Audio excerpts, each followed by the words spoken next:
As the overdose crisis rages on and the pandemic-fatigued public runs low on empathy, there have been increasing calls for expanded involuntary commitment for people with substance use disorder.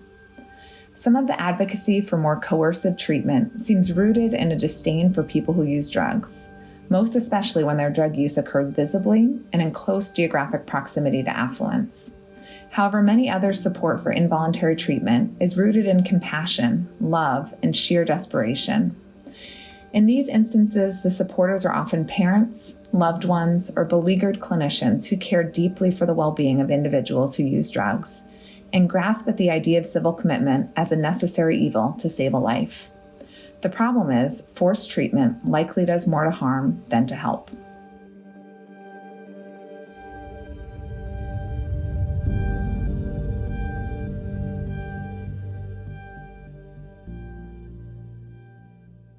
That was Sarah Wakeman, an addiction medicine physician. She serves as the medical director for substance use disorder at Mass General Brigham in the Office of the Chief Medical Officer. She was reading from her recent First Opinion essay on involuntary treatment for addiction. After a quick break, I'll bring you our conversation about opioid use disorder, what kind of treatment works, and what doesn't. I'm Jesse McQuarters, branded content editor for STAT. Recognizing the breadth and diversity of America's 53 million family caregivers, how can we better know and see these important unsung heroes? Lisa Wilson, head of Caregiver Advancement Strategy and Experience at United Healthcare, offers insights. Family caregivers are a cornerstone of our health system, but it can be challenging to support them in the moments that matter. United Healthcare is breaking down the barriers to identifying and engaging caregivers. For example, we're making it easy for caregivers to establish necessary HIPAA permissions and encouraging self-identification. The more we know about this population, the more we see them, especially early on in their caregiving journey, the better support we can provide. For more information, visit uhc.com/caregiving.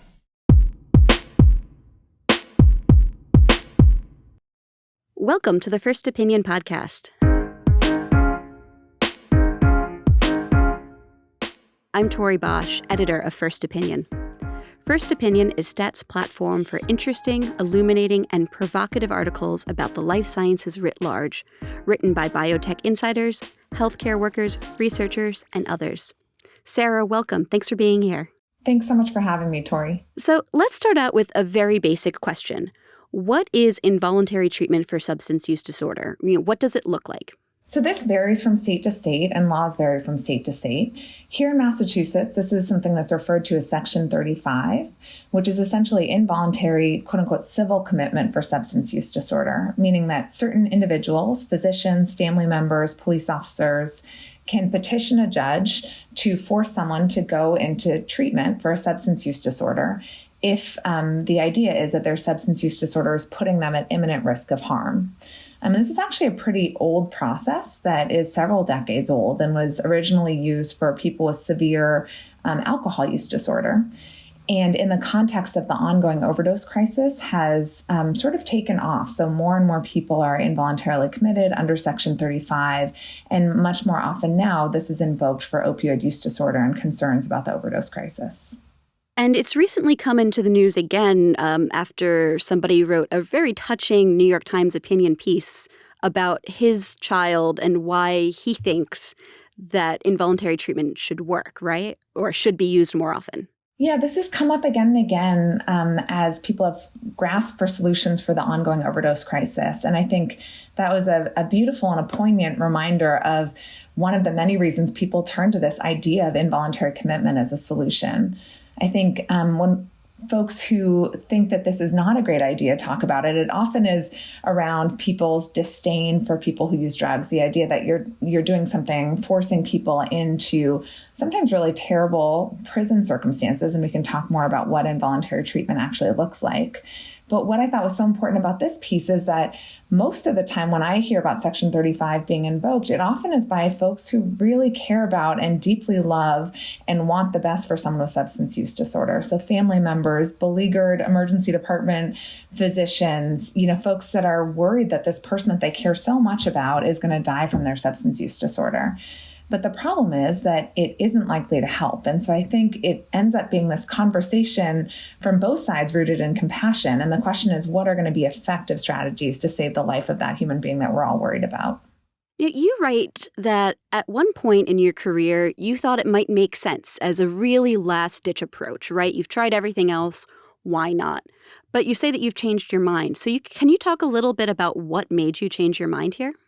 Yeah, well, I think first it's important to own that we all evolve all the time. And thankfully, my understanding today and my opinions and perspectives today are more nuanced than they were a decade ago. But I would say a decade ago, I think people were talking about involuntary commitment as akin to what we do for other types of crisis. So, for example, if someone's suicidal, people would say, we would keep this person in a treatment setting to save their life. And that's often the argument that's used around involuntary treatment for substance use disorder. My understanding and, again, the nuance around addiction as a sort of health condition and the spectrum of substance use, which ranges from drug use that doesn't meet criteria for addiction to chaotic and severe substance use that does meet criteria for substance use disorder. And also what science has shown us are effective or ineffective strategies has really changed over the years. And I think I'm always willing to embrace anything that has a chance of helping and actually has been shown by evidence to improve the likelihood that people are going to stay alive and get well.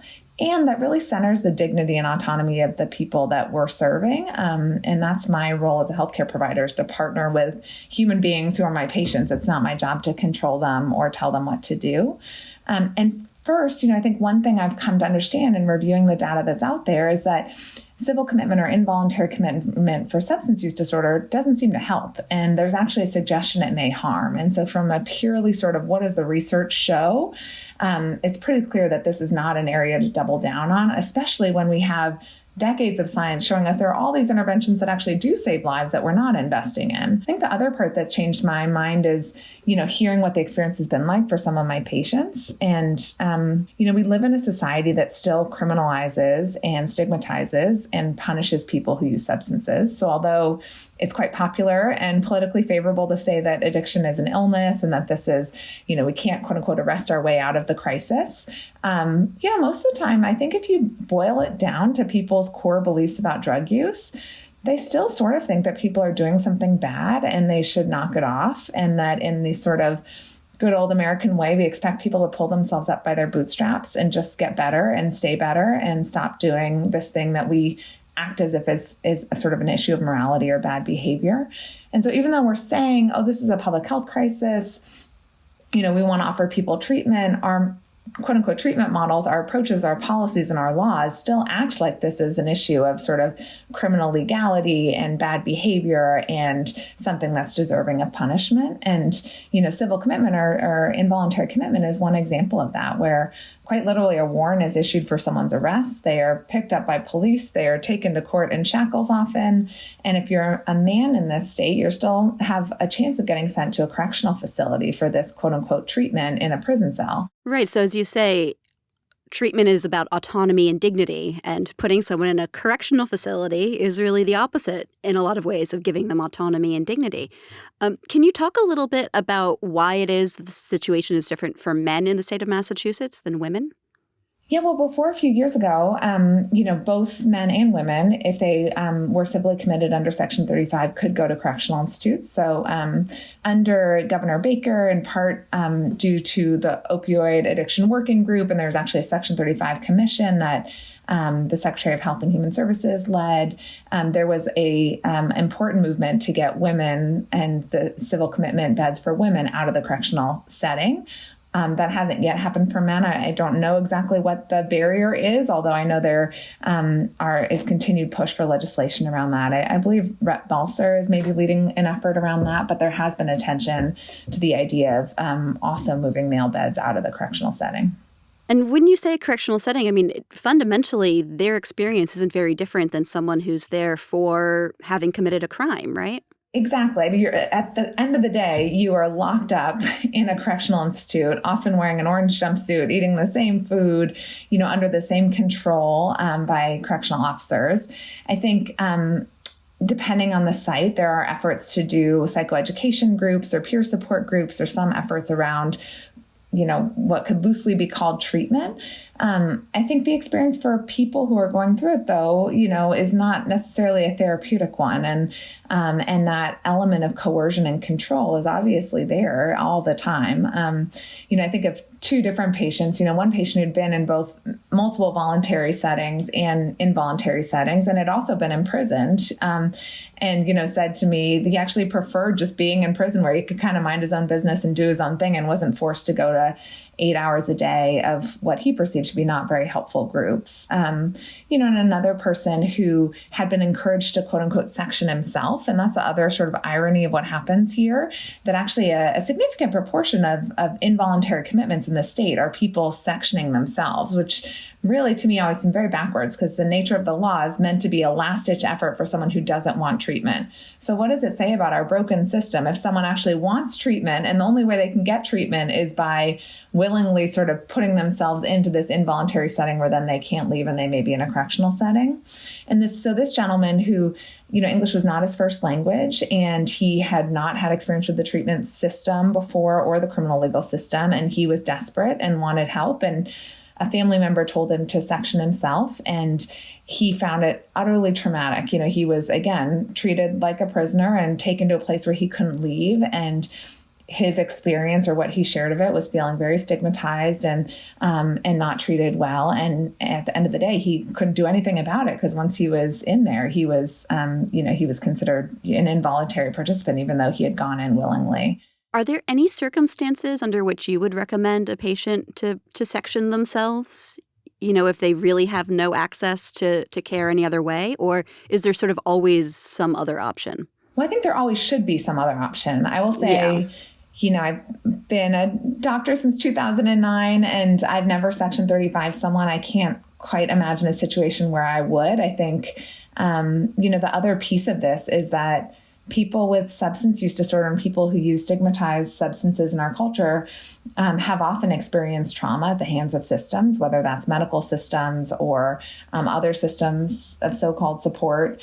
And, trauma is often a defining feature. Often trauma is something that leads people to be at greater risk for having a substance use disorder in the first place. And so as a healthcare provider, I take it really seriously that I'm trying to earn the trust of the people that I'm partnering with and I'm privileged to take care of. And, it's hard to imagine something more violating than having someone, take responsibility for getting you locked up into a setting where you can't leave, especially if you've experienced trauma. And so, I would hope that there's always another way, and we should create a system in, the United States in 2023 with the resource that we have. We should have better systems of care where people can immediately say they need help, and we can actually help them, that we don't have to lean on the criminal legal system to step in. Yeah, I mean, especially given the evidence that you point to, that the statistics show that this isn't working. So, right, is punishment more important than curing people, I suppose, is one way of thinking about it.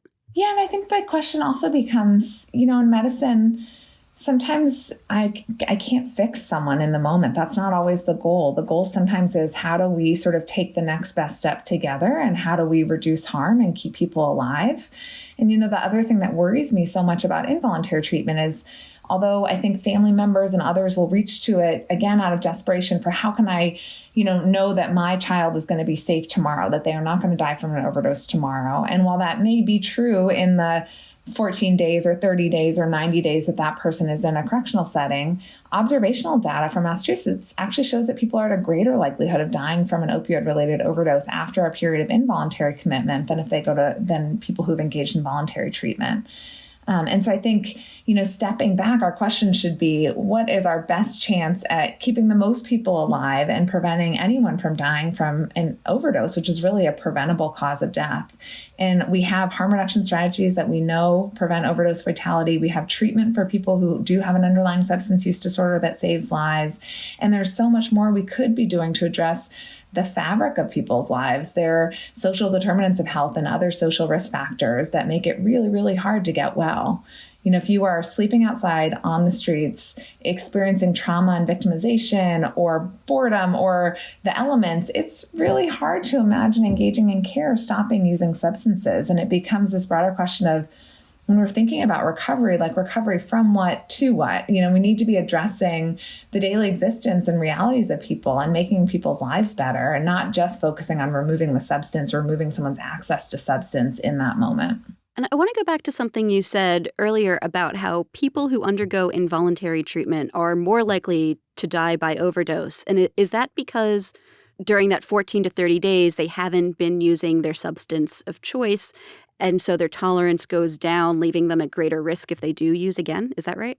We don't know the exact answer of why, because this is observational data from the state's Chapter 55 data set, which was a really unique look at data that linked overdose fatalities to public health sources of data and the correctional system, and was able to observe sort of what factors put people at greatest risk for overdose. And there was this observation that people who'd gone through involuntary commitment were at higher risk of dying than people who had gone through voluntary treatment.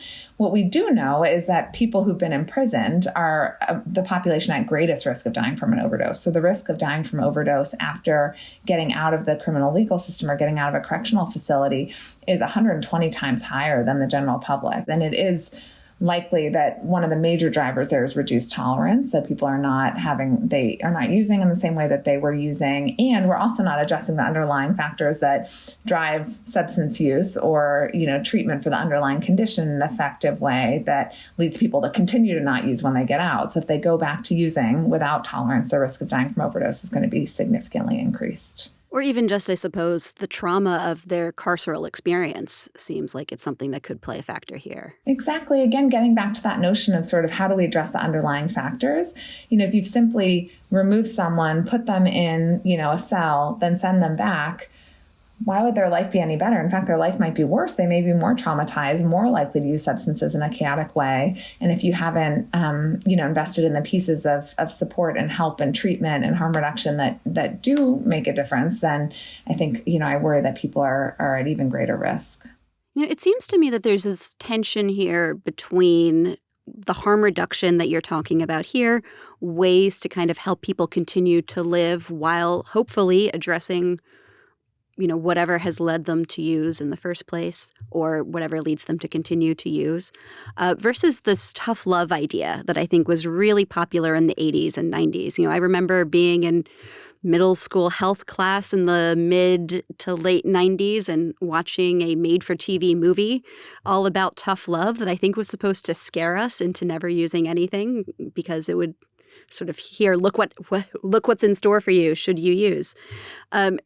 Do you see any sign that kind of tough love approach is starting to fade, or is it still really powerful within public health circles, or at least the broader population? Yeah, I remember those health education classes too, the famous, this is your brain on drugs, egg cracked in the pan, and all of the DARE education approaches and that sort of scare tactic idea that you'd scare young people into not using substances, which doesn't work. If anything, it actually makes people use drugs more. So it's, wholly ineffective. It turns out what helps young people not use drugs? Building resiliency, addressing adverse childhood experiences, preventing adverse childhood experiences, reinvesting in communities and families. Like those are the things that make a difference. But that, has unfortunately not been our approach in a meaningful way. I worry that although, again, I think it is very popular to say that this is a health issue and we're going to use public health strategies, those underpinnings and that ideology and all of those sort of tropes about addiction that we've been exposed to about tough love and hitting bottom and enabling are still right there. And in some places we're seeing it come back, with a vengeance. I think a lot of the sort of vitriolic conversation, for example, in San Francisco about, episodes of very visible experiences of homelessness and drug use and mental illness, this idea of sort of tough love and the need for cracking down on human beings has come up again. And I think there's often just a fundamental misunderstanding or misperception of harm reduction and what harm reduction is. I think at its core, harm reduction is radical love. It's love for another human being. It's what we would all hope to get from anyone else if we were in a moment of struggle, which is someone to sort of partner with you and help you take that next step, whatever that looks like. And it's not about what my goals are as a doctor for you. It does not matter at all what I think you should do. It matters that you think your life is going to get better and want to reach some sort of goal that this is getting in the way of, whether it's staying alive, finding housing, getting a phone, connecting to family, not getting hepatitis C, not dying from overdose. All of those are incredibly worthwhile goals. And so I think really reframing this concept of enabling, enabling is like this dirty word that if you're somehow kind to a person who uses substances or who has substance use disorder, you're doing something terrible. And I think it makes families feel terrible. They are told that if they are kind and compassionate to their loved one or let their kid, continue to have a home, that they are doing something bad, that they're hurting their loved one. And that is just fundamentally not true. And I think we want to all think about, how do we enable health? Like, how do we all become enablers? We should all be working to enable our communities to stay well and to be vibrant and revitalized and to not experience overdose and unsupervised public drug use and all of the terrible health consequences that people are forced into. So I think that taking that notion back is really important.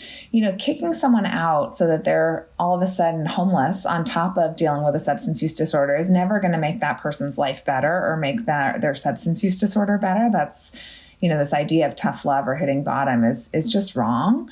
There are times when families are trying to keep themselves safe for whatever reason. That's a different conversation. But if we're talking about how do you help someone who's dealing with a substance use disorder, making their life worse is never going to make them better. The definition of a substance use disorder is continued use, loss of control over your use despite bad things happening to you. And we know that drug use is a powerful coping mechanism for times of stress. So making that person's life worse, taking their children away, kicking them out of housing, taking their job away, that's not going to help that person heal. If anything, it will make their chaotic substance use worse. And so I think being really honest about what are we trying to do here? What are our goals and what's been shown to help and what's been shown to harm?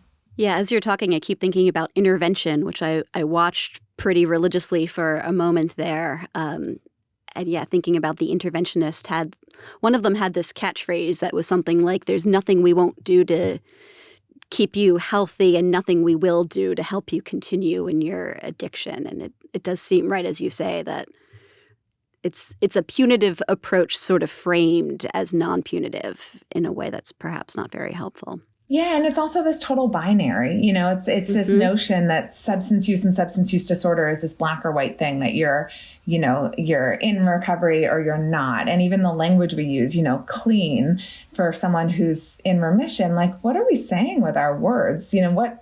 What are we calling when we're saying someone's clean? First of all, we're implying that people who actively use drugs are dirty.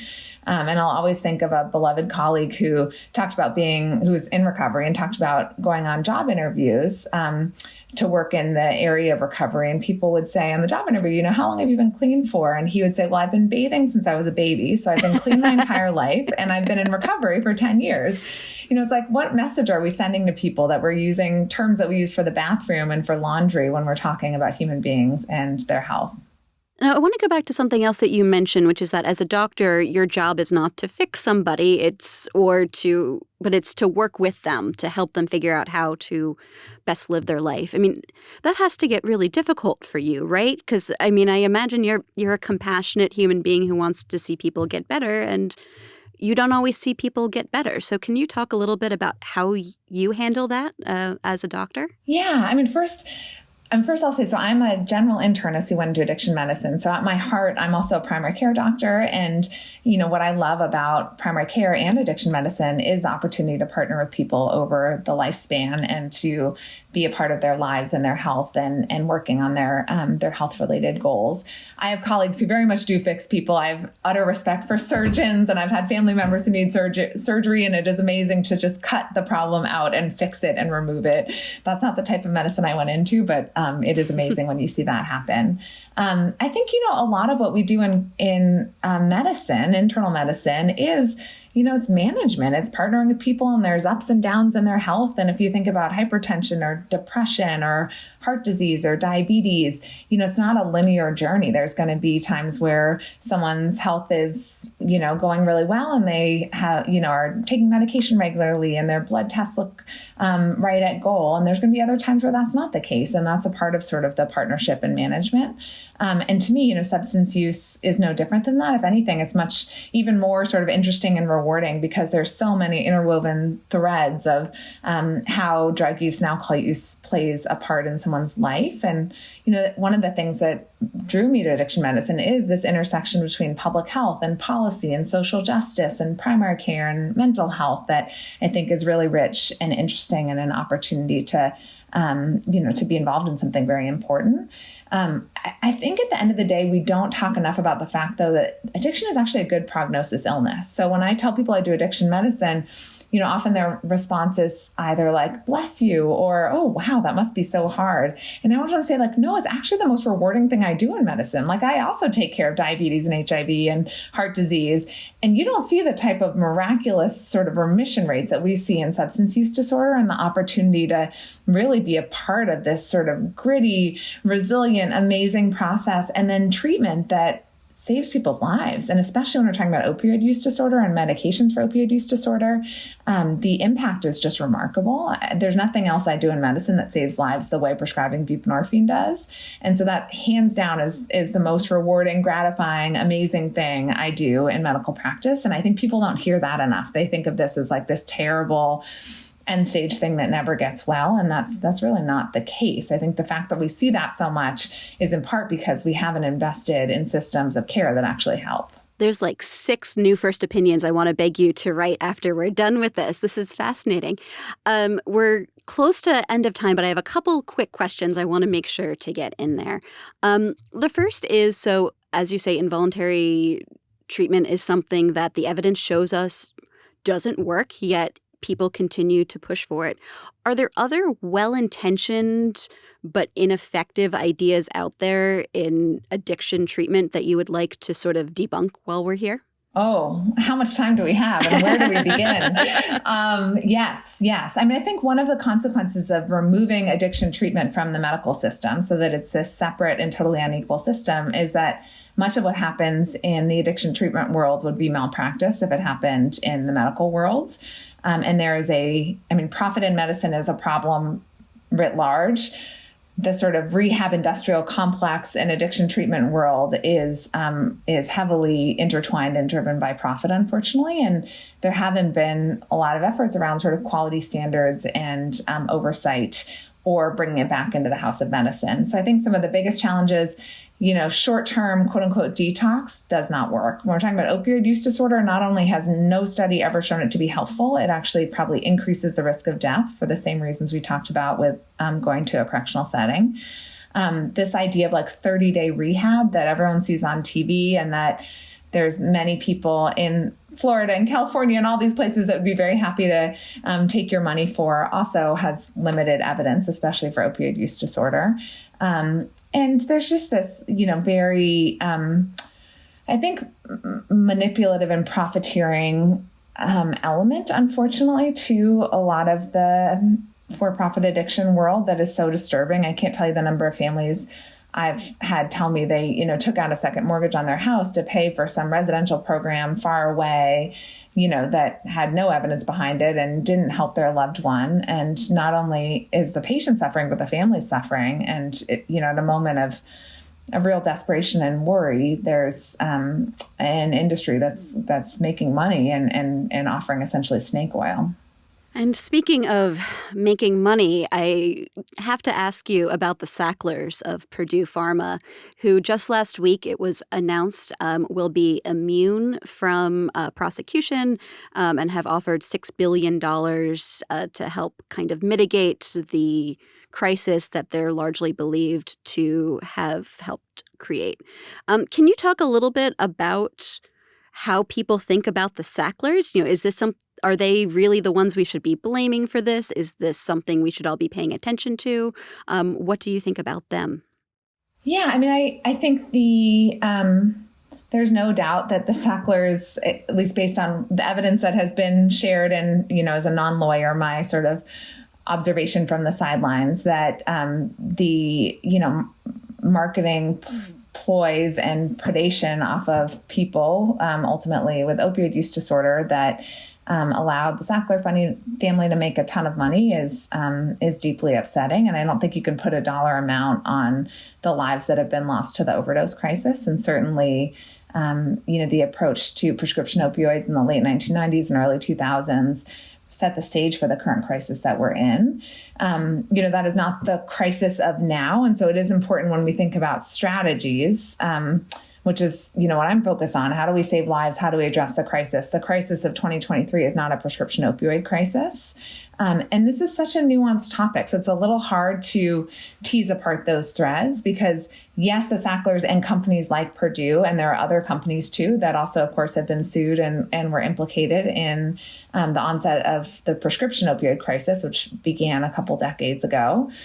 And also, there are patients with chronic pain who actually are benefiting from chronic opioid therapy, who themselves have been villainized or left abandoned and unable to find medical care, who are dying by suicide, who are dying by overdose, who are losing their doctors because they can't find anyone to take care of them. So they are also a victim, if we're talking about victims, of this sort of binary approach to the overdose crisis, where we seem only able to think in simplistic notions that prescription opioids must be bad because of where we are.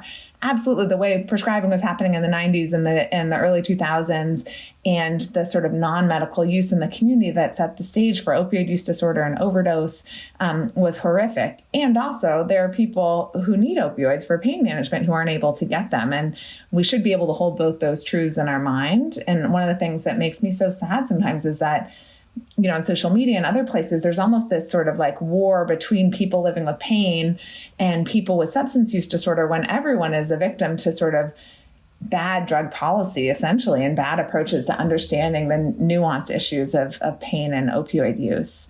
So is there a dollar amount to make up for that and for what the Sacklers contributed to that? I don't think so.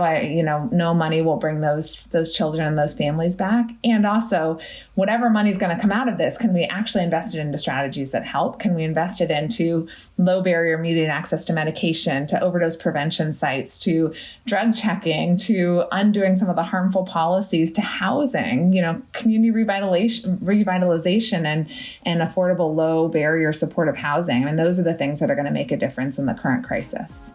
Sarah Wakeman, thank you so much for joining me today. This has been a fascinating conversation. Thanks so much for having me.